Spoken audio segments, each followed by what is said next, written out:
Hello বন্ধুরা, নমস্কার। কেমন আছো সবাই? আশা করি খুব খুব তোমরা ভালো আছো। আমিও ভালো আছি, কারণ আমি দেশের বাড়ি এসেছি মায়ের কাছে। আজ আমি একটা নতুন রান্নার রেসিপি তোমাদের সাথে শেয়ার করলাম। সেটা অবশ্যই আমার মায়ের হাতের ছাতুর তরকারি। দেখো বন্ধুরা, ছাতুগুলো আমি তুলে এনে, এটা আমরা নিজেরাই তুলেছি।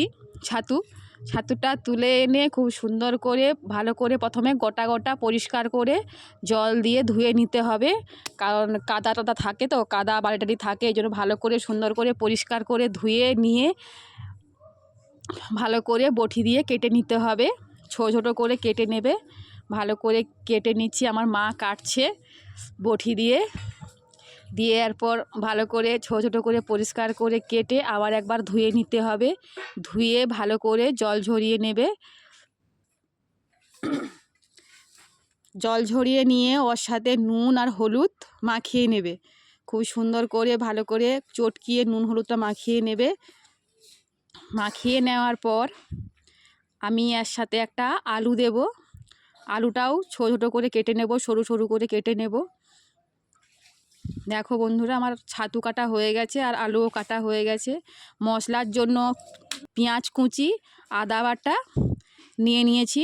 দেখো বন্ধুরা, প্রথমে ভালো করে কড়াইটা গরম হয়ে গেলে আমি লোহার কড়াতে তেল গরম করতে দিয়েছি। তেলটা গরম হয়ে এলে আমি ছাতুগুলো দিয়ে দেব। ছাতুগুলো দিয়ে হলুদ দিয়ে দেব আর সামান্য পরিমাণ একটু নুন দেব।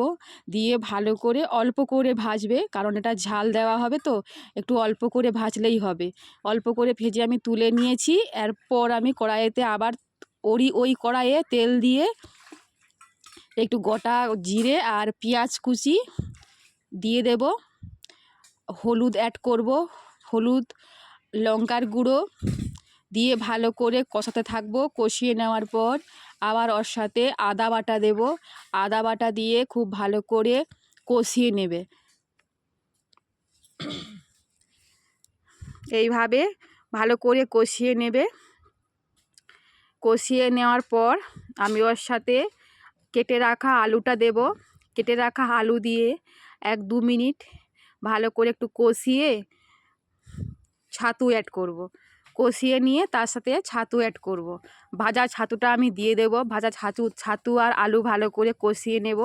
কষিয়ে নিয়ে ভালো করে জলটা শুকিয়ে গেলে আমি ওর সাথে একটু জল অ্যাড করব। জল দিয়ে ভালো করে আরও যতক্ষণ না আলু সেদ্ধ হচ্ছে ততক্ষণ সেরকমই পরিমাণ জলটা দেব। দিয়ে আলুটা সেদ্ধ হওয়া পর্যন্ত অপেক্ষা করব। ঢাকা দিয়ে দিয়ে রান্না করলেও হবে না। আলু সেদ্ধ হয়ে এলে উপর থেকে আমি ধনের গুঁড়ো আর জিরে গুঁড়ো দিয়ে আমি নামিয়ে নেব। দেখো তোমরা এইভাবে বাড়িতে একবার বানিয়ে খেও। খুব সুন্দর একটা রেসিপি, খুব সুন্দর ছাতুর তরকারি। গ্রামের দিকে তো ছাতু হয়, সেই টাটকা টাটকা ছাতু তুলে উনুনে রান্না, অসাধারণ খেতে লাগবে গরম ভাতের সাথে। ছাতুর তরকারি হলেই আর কিছু লাগবে না। ভালো লাগলে লাইক কমেন্ট শেয়ার করবে আর চ্যানেলটা একটু সাবস্ক্রাইবার করে দেবে, যাতে নতুন নতুন রেসিপি আমি ট্রাই করতে পারি। নমস্কার বন্ধু, লাগলে লাইক কমেন্ট শেয়ার করবে। সবাই ভালো থেকো বন্ধুরা, টাটা।